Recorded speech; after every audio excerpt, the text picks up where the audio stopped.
I got much more sort of inquiries and conversations about biking than I have public transit. So that does seem to be a little bit more sort of socially acceptable or interesting. As I say, yeah, you might never believe it, but Glendora is slated as a part of this project to actually build the first sidewalk level protected bike lane in Los Angeles County. Nice. And to have the first Dutch intersection. So, fantastic. Glendora. Oh. Hey everyone, welcome to the Active Towns channel. My name is John Zimmerman and that is Phil Burns with the Arroyo Group in Pasadena, California. I've invited Phil on to talk a little bit about his experience of going car-free for 6 weeks this past summer. It's a fun one and it's an exciting one, and hopefully it's educational and informative for y'all as well. But before we dive right into that, I did want to say, hey, thank you so much for tuning in. It really does mean so much to me. And if you're enjoying this content here on the Active Towns channel, please consider supporting my efforts by becoming an Active Towns ambassador. It's super easy to do. Just navigate over to activetowns.org, click on the support tab at the top of the page, and there's several different options, including making donations to the nonprofit, as well as becoming a Patreon supporter. Patreon members do get early and ad-free access to all my video content, and every little bit helps and is so very much appreciated. So without further ado, let's get right to it with Phil.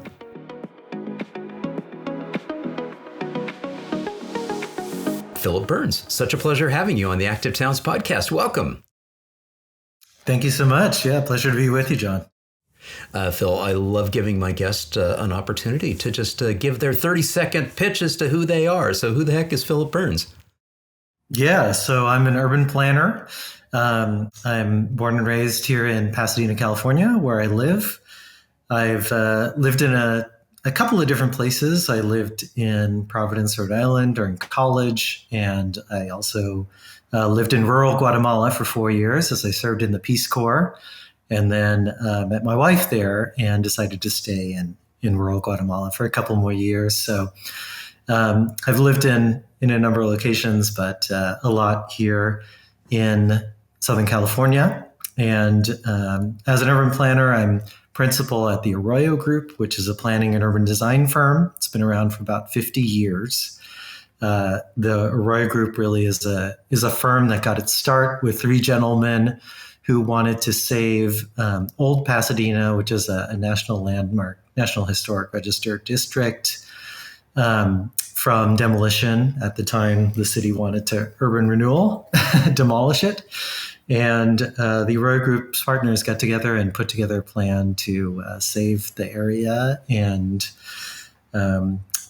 show how it could become a vibrant city center. And over the following decades, it actually became that. And as a result of that, we've worked in a lot of different local cities around Southern California and outside, doing planning for revitalization, for active communities, for vibrant downtowns and city centers and many other places.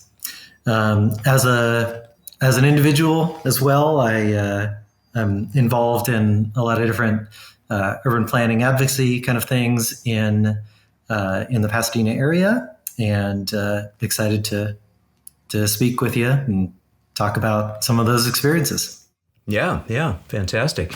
And the fact that you're with the Arroyo Group is just like a coincidence and a happy accident, because the real reason I reached out to you to have you on the channel was because of a post that you made on LinkedIn, and I can't remember who shared it or whatever. I don't know that we were necessarily connected at that time. It might have actually been Rick Cole, the new council member. Yes. Yeah, and mm-hmm. This is the post. This is the post in question here, and why don't you give the setup for what this post on LinkedIn was all about, and what prompted you to post it, as well as what prompted you to go car free for 6 months or 6 weeks? Yes.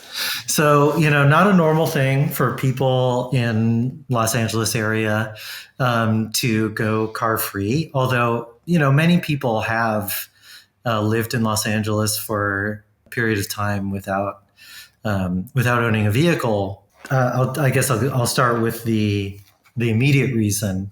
I had always wanted to practice what I preach. And as I mentioned, I'm an urban planner. I'm not a transportation planner. I'm not an expert in active transportation or anything like this, but I do know that, vibrant and great communities are ones that are not focused around the car. And it's something that I confront all the time in my work. Maybe because of my own personal kind of bent, or, I come from a faith background that we place a lot of emphasis on kind of, hey, it's not just about systemic issues. Systemic issues are important, but you also you have to practice what you preach too. Yeah. So I've always had this strong desire to really live myself as much in accordance with my values as possible. And in this particular case, it means living in a way that minimizes my car use. So my wife and I, we have 3 kids.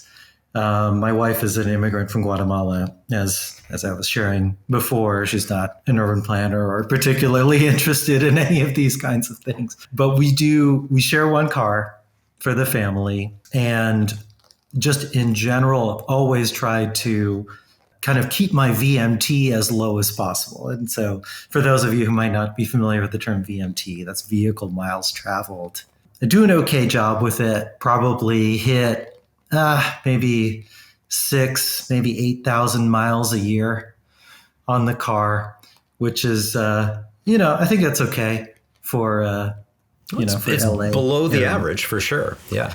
Below the average. Yeah. Yeah. Given that we're a family of 5, I think the per capita number probably comes out, fairly good. And I've gotten my kids really interested in public transit as well. In particular, my son, he's wanted to go on every single Metro bus line in Los Angeles County. Now, how old are your children? Yeah, 7, 5, and 2. Perfect. So the oldest one, he's probably been on about 30 buses, and I think all the rail lines except for one. So we do have that as a family. Anyway, last summer, I guess we'd always done public transit as a way to get around, but bicycling was kind of always it was prohibited for me by my wife, who thought cycling in Pasadena and in LA in general is not safe, and I shouldn't do it. Well, I was kind of a bad husband, and so the moment I got the opportunity, my wife took the kids to Guatemala for this summer. Right. And I said, you know what, this is my chance. And so I got a rented e-bike from Active SGV, which is a local active transportation advocacy organization. I see that right there. Yeah. Yep, that's right. It's got a program called Go SGV, where they basically rent you this brand new e-bike for, I think it's like $60 a month or something like that. The idea is just for you to test it out, and then hopefully you move on and purchase one of your own. But I did that, and once I had that, it became clear to me, like, okay, I'm here by myself. I don't have kids to take around. I'm not going to touch my car once during this time. I actually rented it out on Turo during the time that I was living car free. So it was. Can I pause you for just a second there? So that's a fascinating little factoid there, that you actually rented your car out on Turo, and so that almost, depending on the rental terms and how long it was gone, but it kind of like, said, okay, I'm really committed to this, so I'm going to rent that car out. And so it really, caused you to really walk the talk and continue doing, stay committed to that goal. Is that correct? No, absolutely. Absolutely. And I made money too, over the time. So Well, that's not bad. Obviously it's not the key thing, but hey, what the heck? That's nice. yeah, yeah, yeah, absolutely. So then, being a planner, I wanted to document how I traveled over that time. And I wanted to use it, I also wanted to use it as an experiment for me to understand what it's like using a bike as transportation. I walk all the time anyway. I use public transit all the time anyway. But the bike was new, and I really wanted to see what's it like, right, to completely abandon the vehicle. So in the post, I then kind of categorized all my different trips based on distance and where I was going and what mode I would choose, right? Walking, biking, or taking public transit. Right. Wow. Okay, so let's break this down. We see 70 trips to and from work, and that's a 2 mile journey. You did the bus the majority of the time, 43 times, and then 24 walks. Yeah, because it's a walkable distance of 2 miles. I mean, it's a little more than what we would typically, in a planning perspective, say either your typical walk shed. But at the same time, if it's a beautiful day, yeah, a 2 mile walk is very doable. I mean, when I walk in my neighborhood, I usually do between a 2 and a 3 mile walk. So yeah, I mean that probably took you, 40 minutes to do a 2 mile walk. Yeah, Yeah, yeah, yeah. I something mean, like that. yeah, 19 to 20, 18, 19, 20 minutes per mile, very doable. And then you did ride your bike 5 times, round trip to and from work. That's pretty cool. So let's talk about that trip for a moment. That's your typical commute trip. And of course, in the United States, most of our data that we collect is oriented towards the commute, the work commute. And that's where the data that's collected in the census, the ACS and all that really focuses in and hones in on that work commute. What was that work commute like for you by bike? Because you made the point that the perception from your wife's perspective is that it's not safe for you to ride a bike to work. What was that bike ride like for you, that 2 miles? Yeah, it was. There's a reason that I only did it 5 times out of the 70, right? So, it was manageable. It didn't feel extremely, extremely stressful. I was able to be on bike lanes for most of that. Well, let's pause for just a second and define what you mean by bike lane. Is that sort of a traditional, just painted bike lane, or is it a protected or separated, grade separated, or maybe parking protected, or other materials protecting it, or would it be like a separated pathway away from motor vehicle traffic? So continue. Yeah.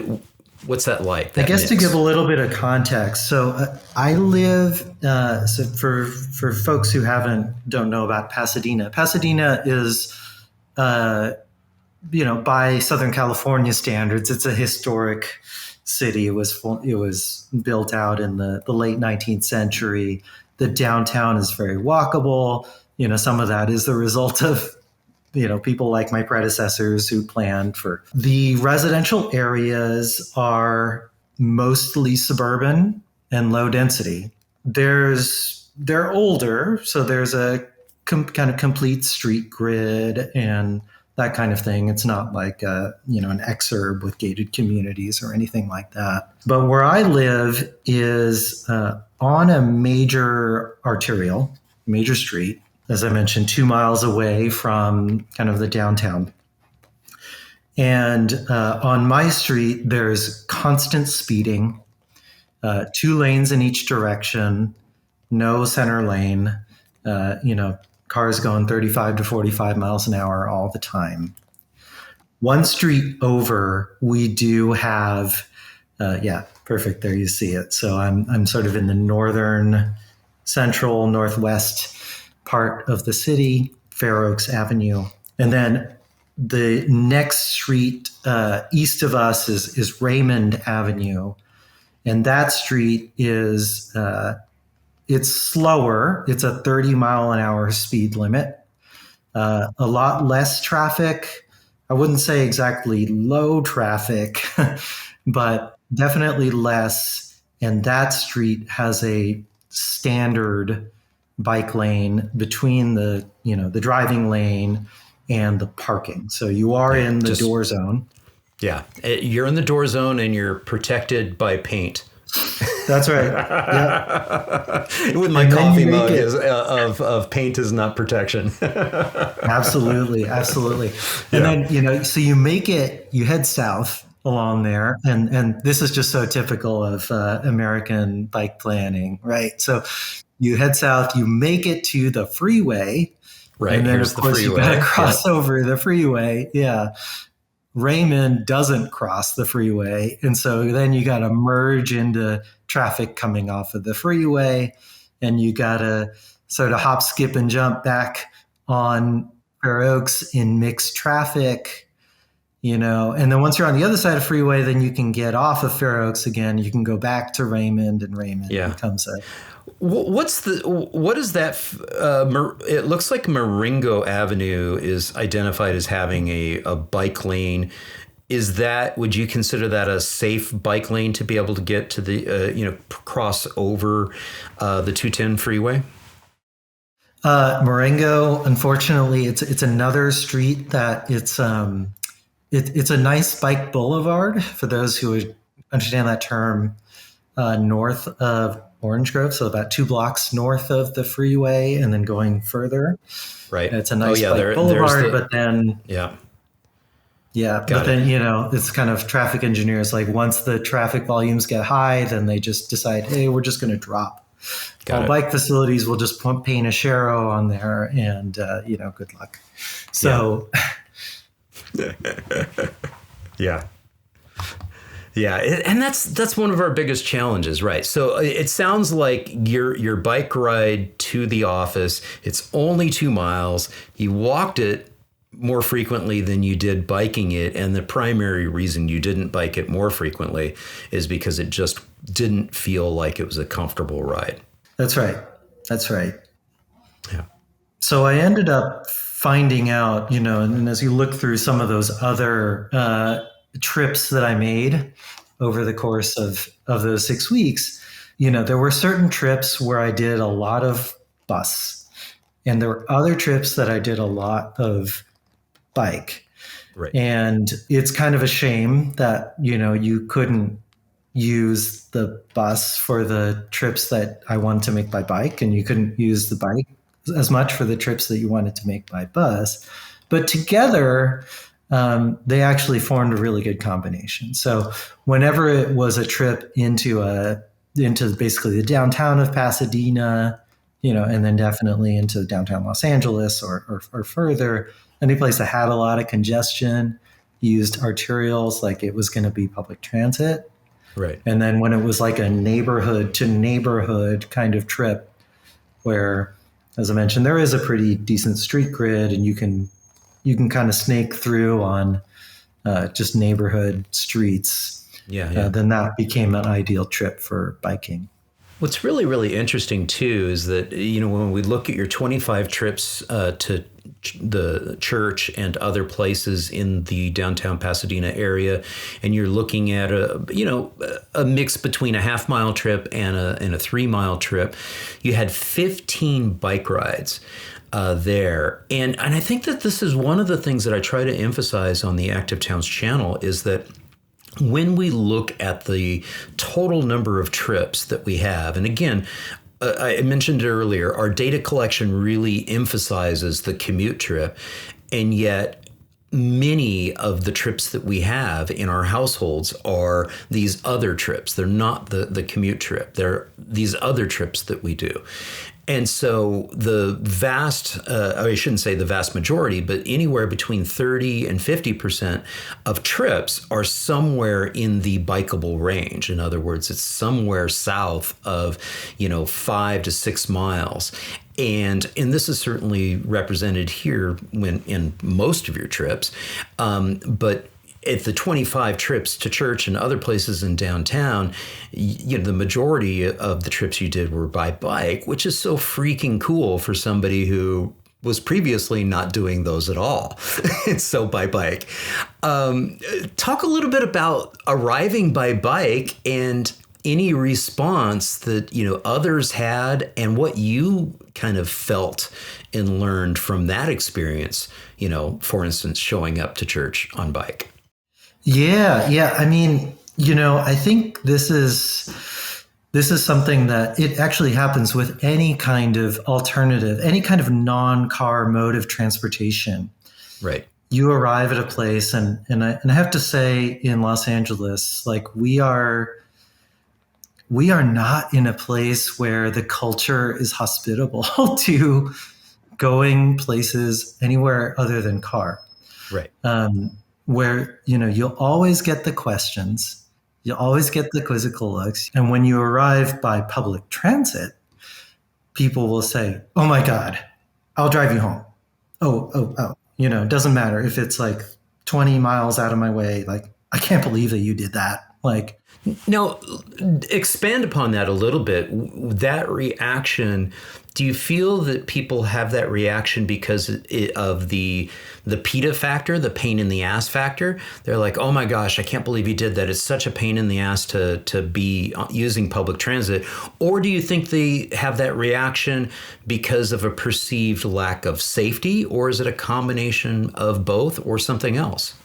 I would say both. I mean, certainly there's been a lot of press over the last couple of years about security incidents on the metro in LA. And that's heightened, kind of people's knowledge of that, and it is a real issue, but it's also one that those of us who take the system regularly, like we kind of understand it. We understand what the risks are. We understand how to mitigate those risks.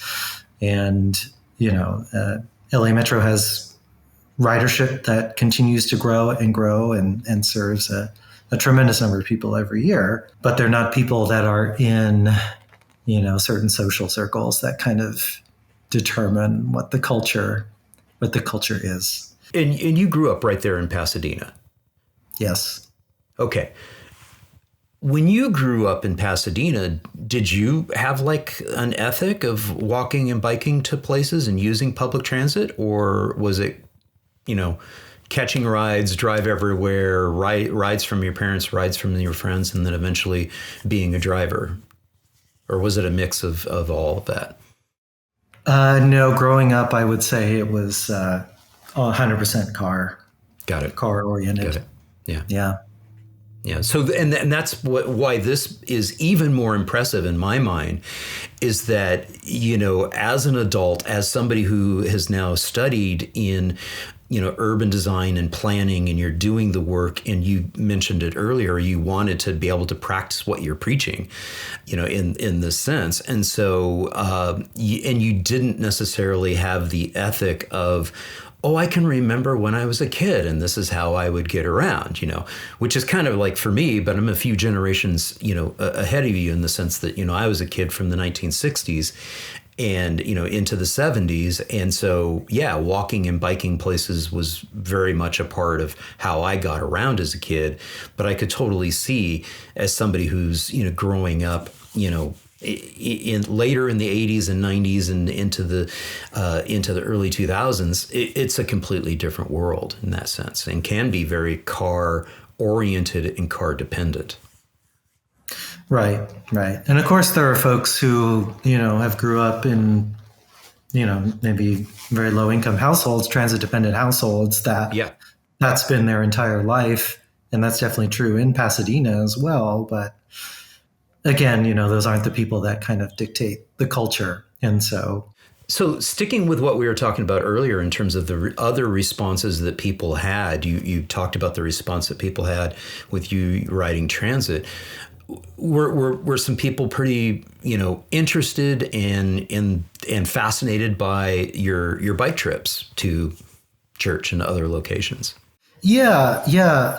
Some people were, definitely. I mean, I think people that have an environmental bent to them, let's say. They were excited about it. They wanted to ask me about it.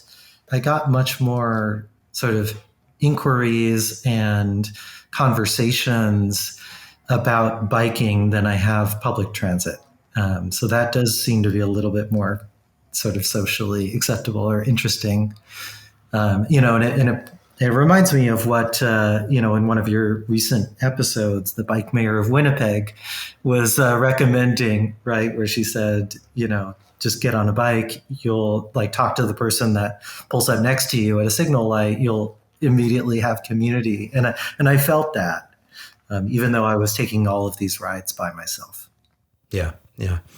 It also brings up since many of your trips were to church too. It brings up an episode I had with a pastor in the Minneapolis area, and his whole approach to his congregation in his church is wanting to be out, in the community and walking and biking and really emphasizing that, because then you have a deeper, richer connection to your community. And he's really trying to build his congregation and his church along the lines of, I'm here for the community. And literally, when I look around my community, I want that to be my congregation, to be, the neighborhood that I'm serving. And so he talked a lot about how making the commitment to go car free and be, representing the church, by walking and biking and using transit and connecting with people. He felt like he understood his neighborhood and his community much better in that way. So that I can see that sociability aspect of it being very, very powerful for many people. Absolutely. Absolutely. Yeah. I will say, to speak to the church aspect a little bit, we work constantly with churches that want to build affordable housing on their properties. That's part of the work that we do at the Arroyo Group and our Congregational Land Committee. And you see there are some churches and religious organizations, not just churches, that have a real kind of neighborhood-based ethic, right? But overwhelmingly kind of the dominant mode is kind of, hey, we need to prioritize parking. Yeah. I'm glad you went. I'm glad you went in that direction, because I was like, I hope he talks about parking, because that's one of our biggest challenges, right? Is parking minimums. And it's really unfortunate, not just for churches, but other public institutions such as churches, that we then have this overlay of expectation that you're going to create a sea of asphalt, a sea of surface parking for that. And, it's absolutely devastating, especially for some, historic neighborhoods where, an institution, whether it's a church or other type of institution, has previously served a community where people could walk or bike or use public transit to getting them.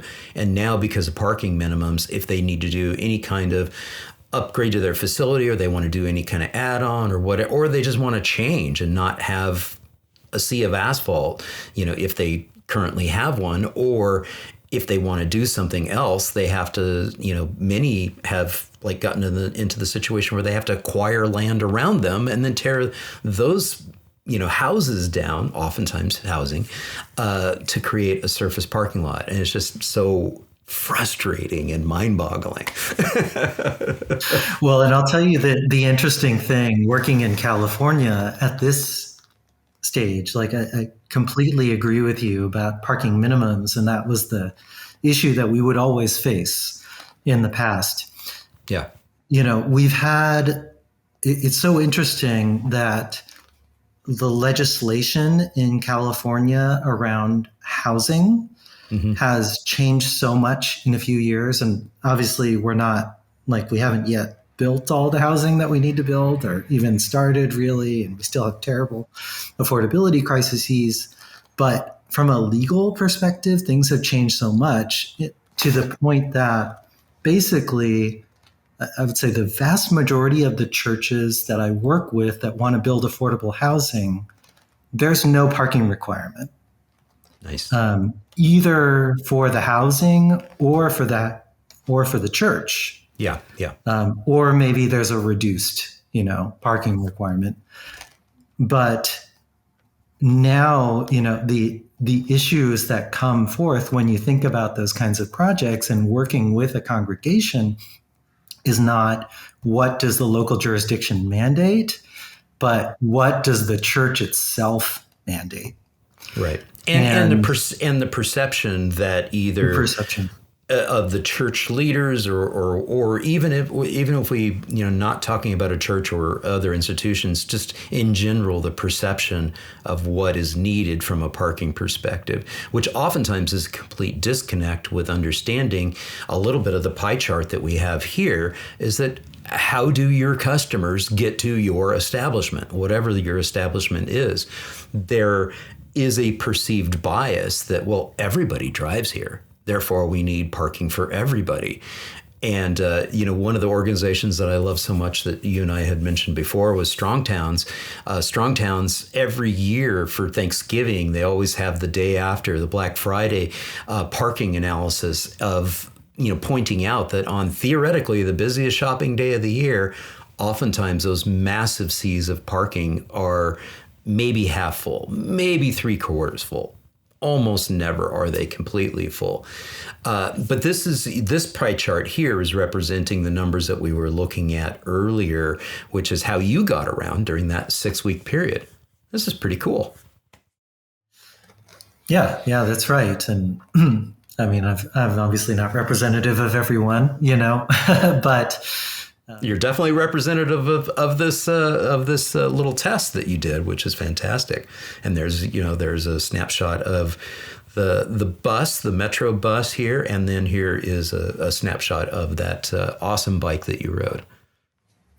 Yeah, I think it goes to show that there's there's the right tool for every kind of trip, and the more options that you have that don't involve a car, the much easier it's going to be to go car free. And I think even for folks who don't go car free, like back into my normal life, now that my kids are back and my wife's back and I am driving again, but the more options that I have to avoid that, the less I'm going to use the car, the less I'm going to cause traffic, the less I'm going to suffer from not having enough exercise in my life, et cetera, et cetera.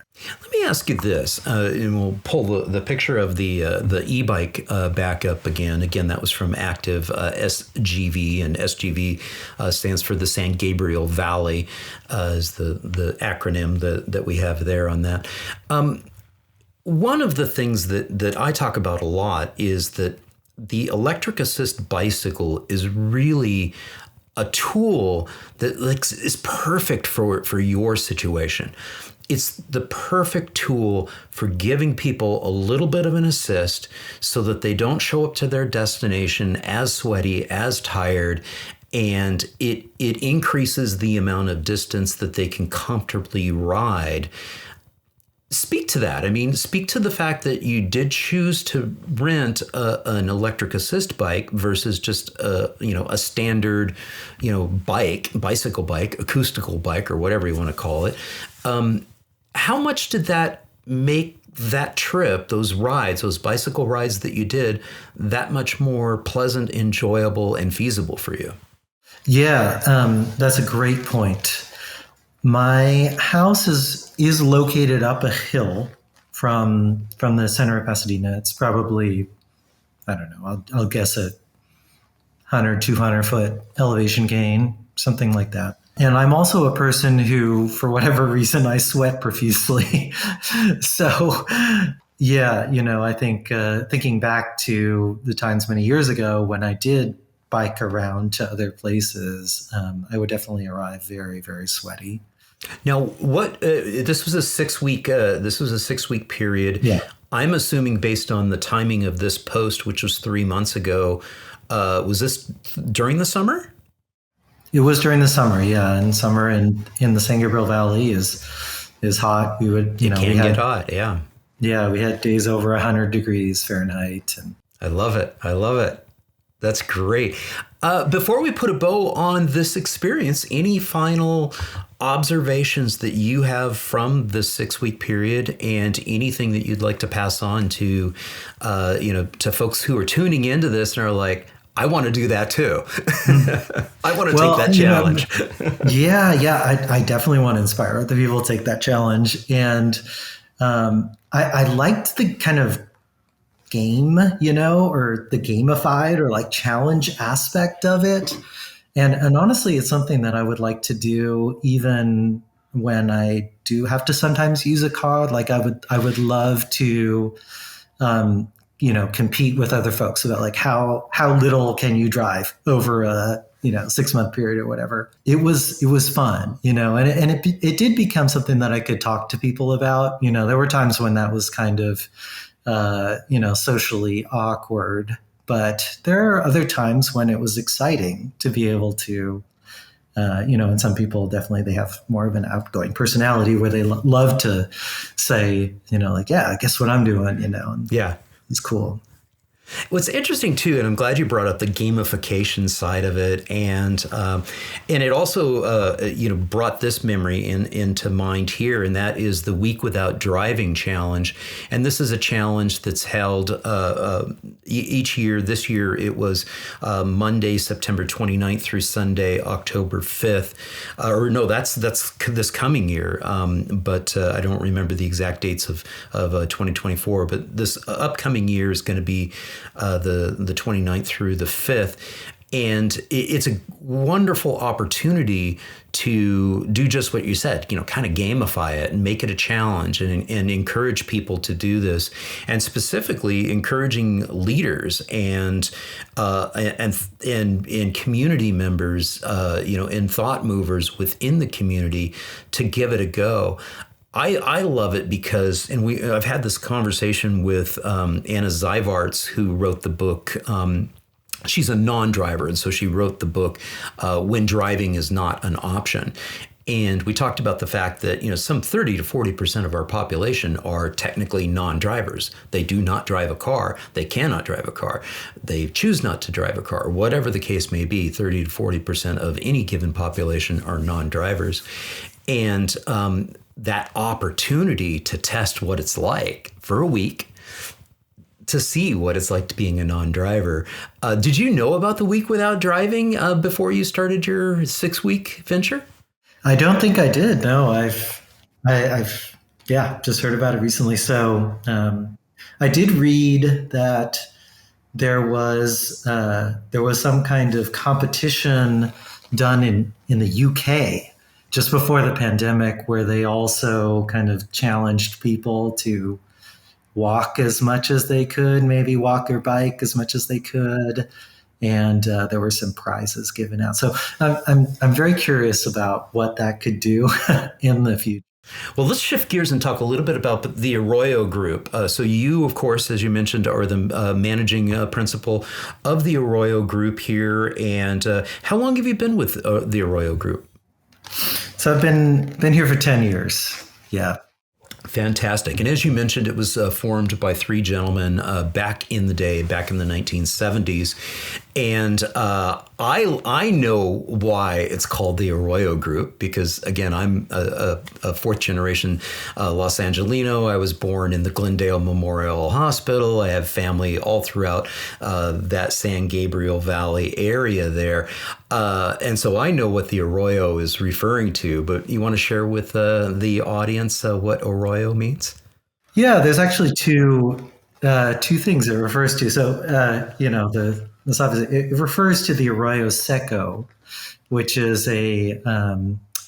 supposed to be a dry creek. It's actually not dry. It does have water in it, but it's a little stream that kind of runs through Pasadena at the bottom of a sort of canyon, I guess you might say.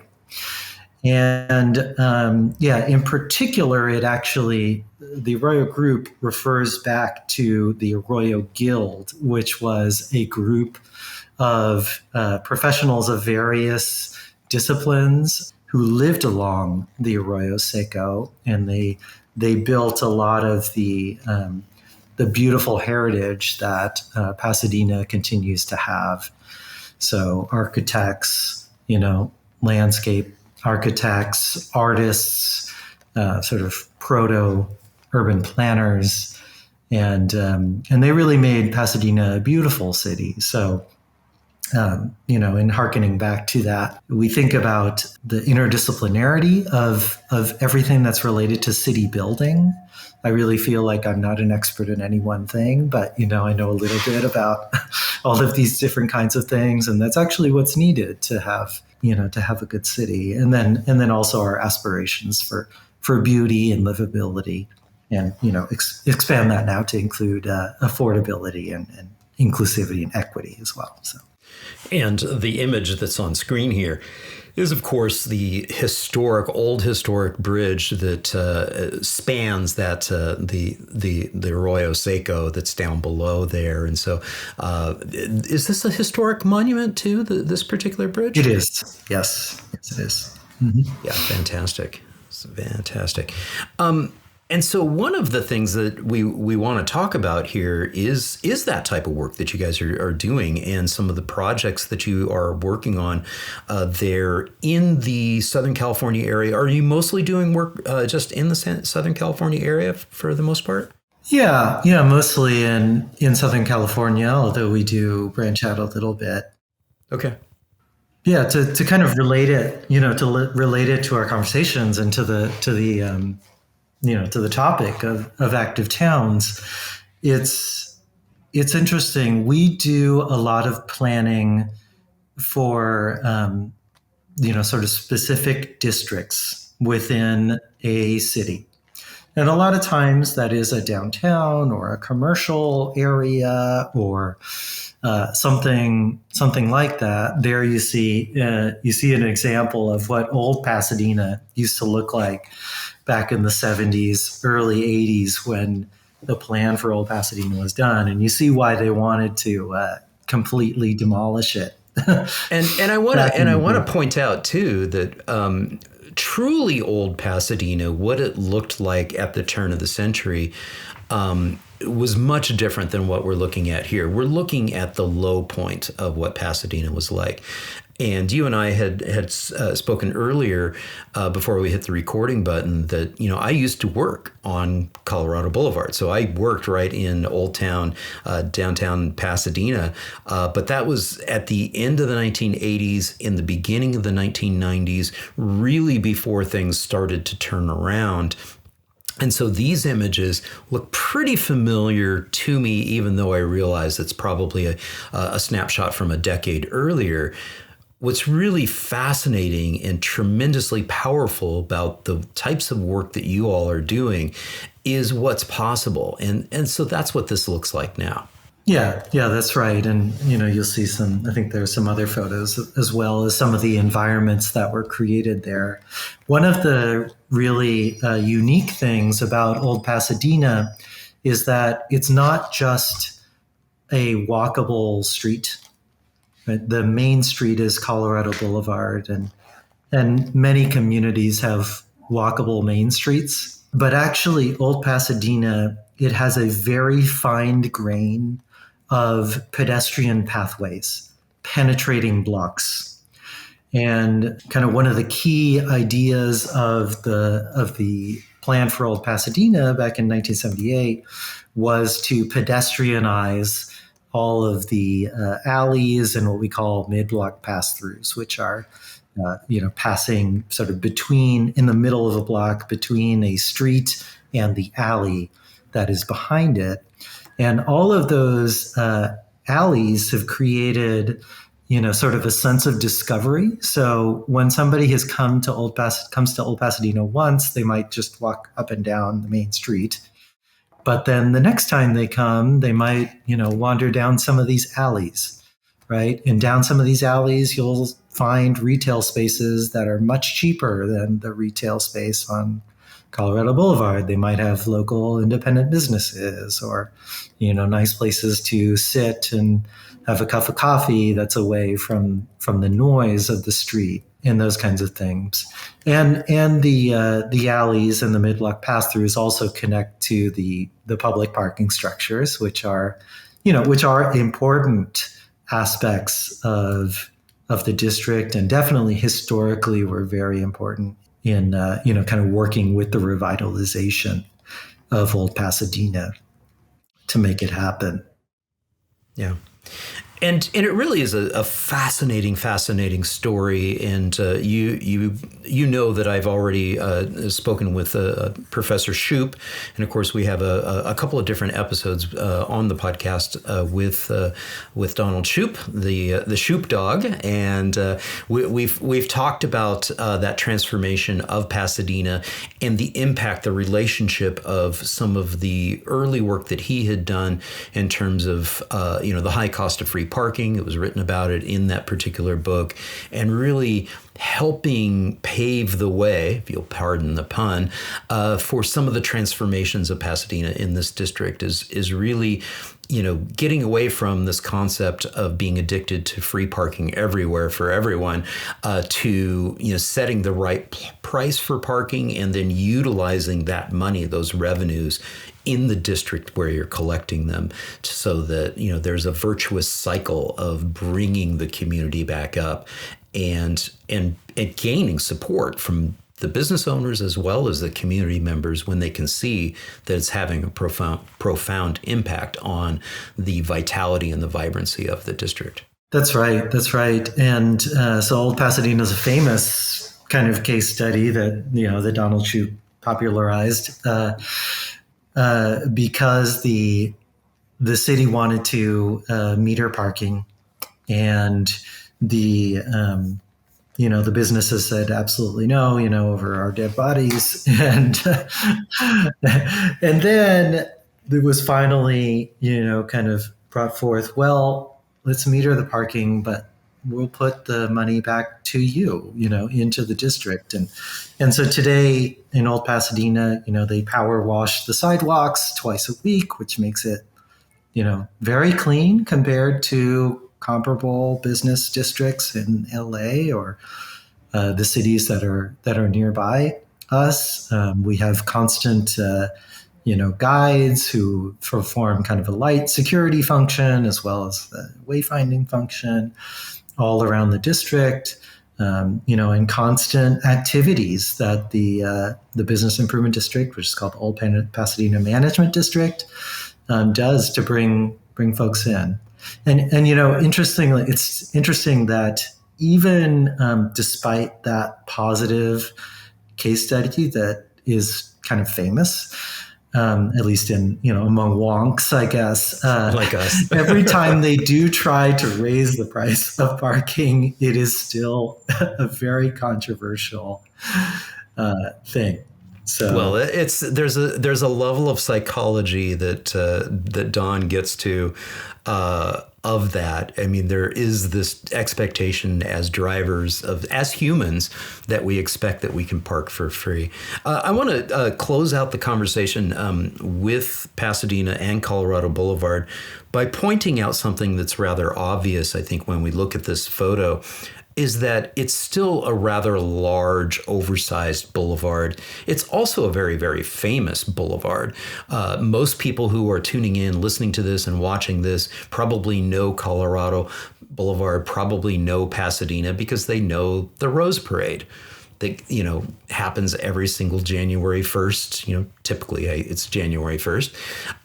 And it is a wide boulevard. It is still, in my mind, when I look at this, it's much better than it used to be. It's much more attractive than it used to be.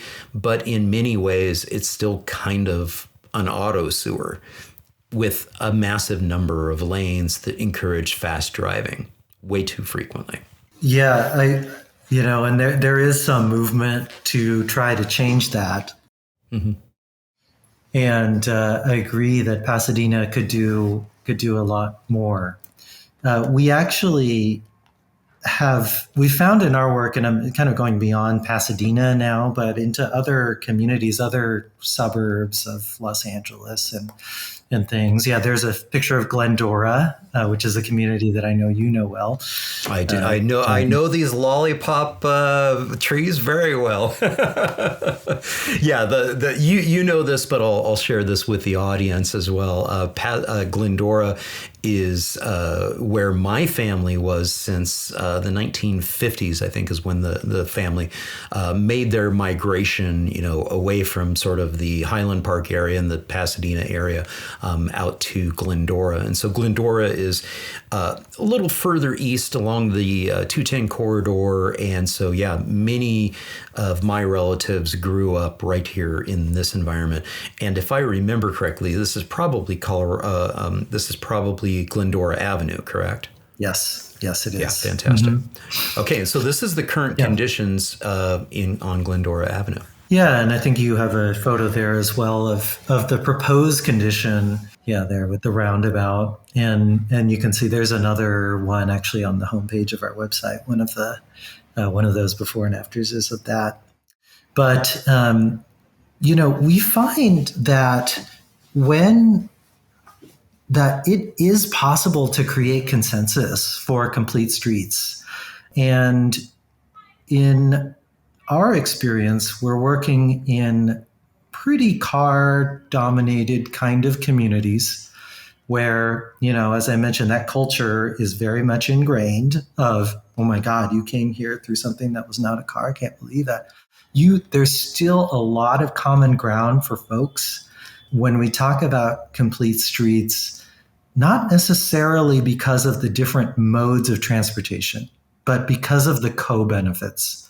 Because we want a walkable place where they have cafes and restaurants, and we want to bring in better quality restaurants to our town. We want to have a place that we can go out on Friday nights. We want to have a more beautiful town. We want drivers to slow down close to our neighborhood. Those kinds of things have really enabled us to work with communities to build in complete streets. And although that doesn't work in necessarily every single case, we find that often when we talk to folks about kind of the trade-offs, hey, there's a trade-off of like, you can drive fast versus you can have businesses and places that you want to go that are closer to your house, right? When people actually begin to have a little bit of education and information about how cities work, we find that often they do make choices that are in favor of active towns, Yeah. And what's great about this particular photo too, this image, this diagram of what could be here, there's a couple of things that pop into my mind. One is that if we continue down this road here, this street here, you get into the historic downtown area where there are a plethora of businesses and shops, some very historic shops as well as some new. There's a wonderful little brew pub that's there in that area that I can remember walking to frequently. And then behind us is where the new Gold Line transit stop will eventually be. They've been working on it for some time. I don't think it's open yet. I think it terminates in Azusa right now, correct? Yeah, it should be open this 2025. Perfect. 2025, and that's going to be envisioned as a TOD. I believe that there's some more denser housing already going in. And to your point, is creating a much more attractive environment that's less car dominated and less car oriented, and make it more people oriented, lower speeds, and really welcome the new residents that'll be moving into this district, into this area, and drawing them from, that TOD development that's going to be right near the train station to and the light rail station, the metro station, a Gold Line. Again, I have to give a huge thumbs up to Metro because it is one of the fastest moving rail transit networks in all of North America. It's absolutely amazing to be able to fly into LAX, be able to get onto a train, get to downtown. I can pay a visit to our old alma mater of USC, pop around there a little bit. I always have my folding bike with me, so I can ride my bike, around campus to downtown. I can jump on the Gold Line in the downtown area, ride it into Pasadena, get off, ride around on my Brompton a little bit more, get back on the Gold Line, make my way to Glendora later this year, which is huge. As I say, yeah, you might never believe it, but Glendora is slated as a part of this project to actually build the first sidewalk level protected bike lane in Los Angeles County. Nice. And to have the first Dutch intersection.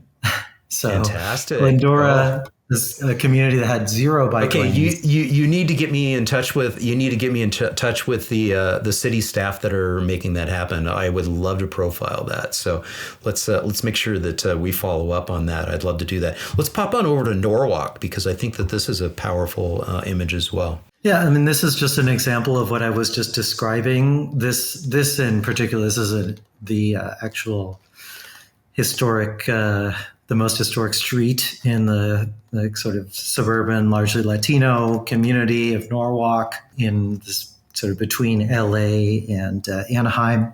And the interesting story there. It's one where the community leaders, the city council, sort of had this idea of, hey, we're a community of working class, middle class homeowners here.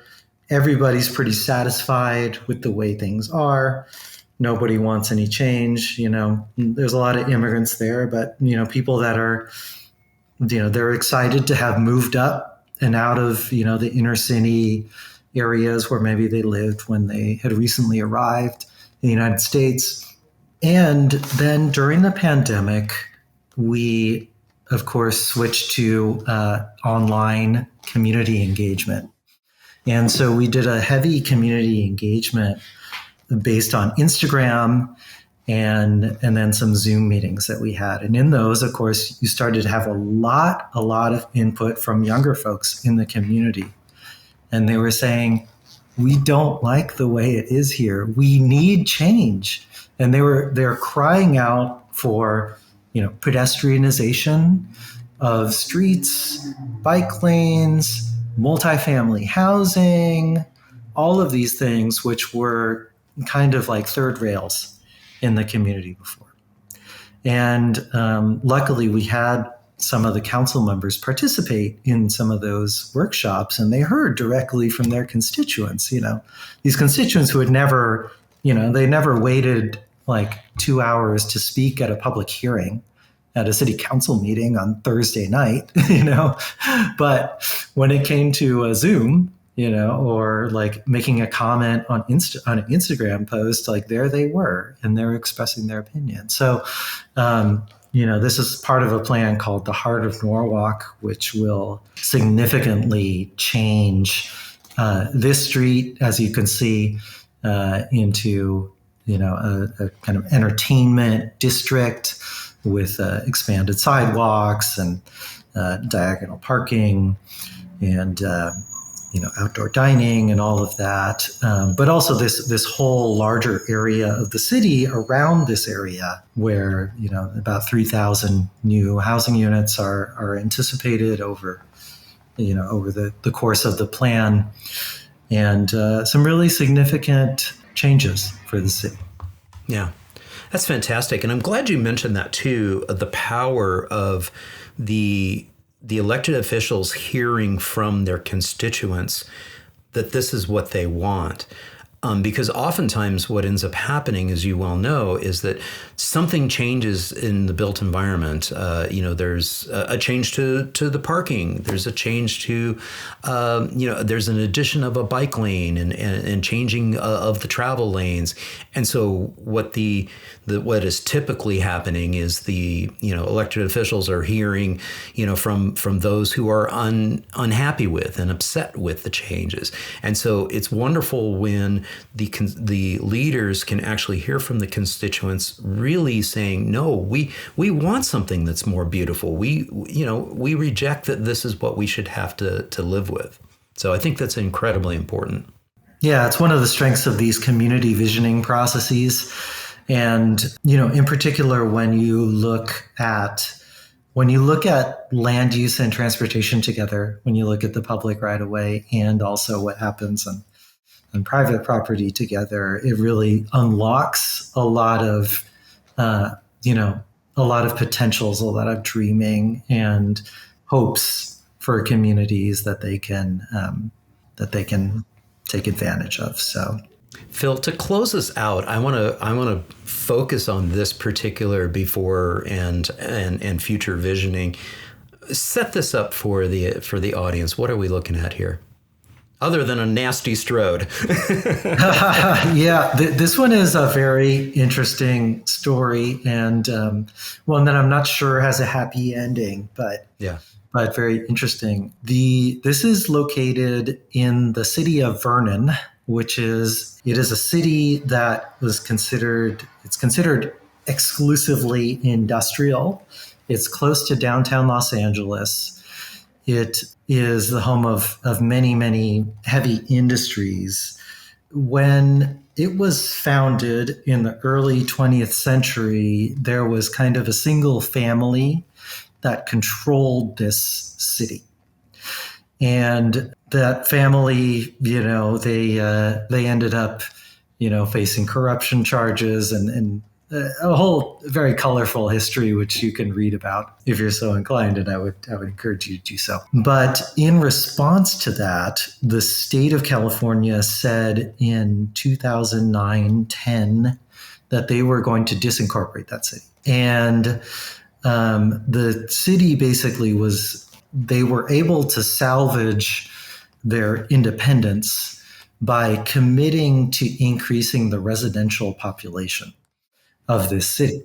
And so they're faced then with the interesting challenge of how to incorporate residences in an area where you generally would not encourage residential living, that is highly industrial.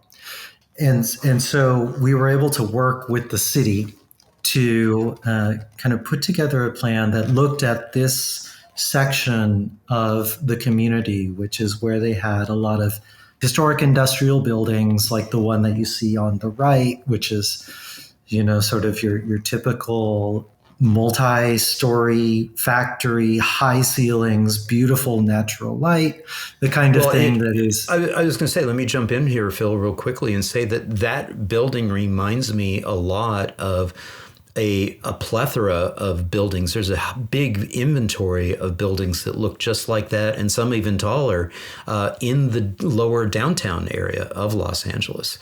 And that's a similar type of transformation that they actually did go through. Many of those old factories and multi-story, industrial buildings have been converted into housing in the downtown area. That's right. And so, the plan and the zoning amendments that were done allowed for these kinds of transformations to take place into lofts, into live work, into residential with ground floor, coffee roaster. I'm itching to do the reveal. Can I do it now? Yes, absolutely. Boom. So there you go. But to look at the street here so you can say we can bring in housing. We want to allow housing here, and maybe it'll get built, but will it actually, will people really want to move there? And will it be a hospitable environment for people?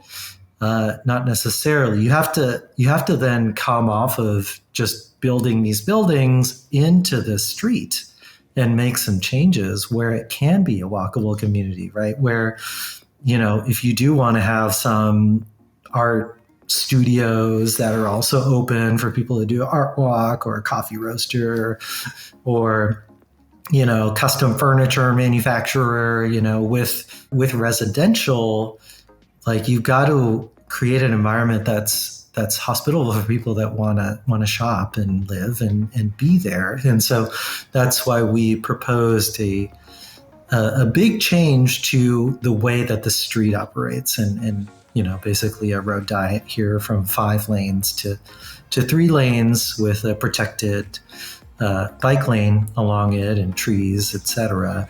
The community has not yet supported that part of the vision.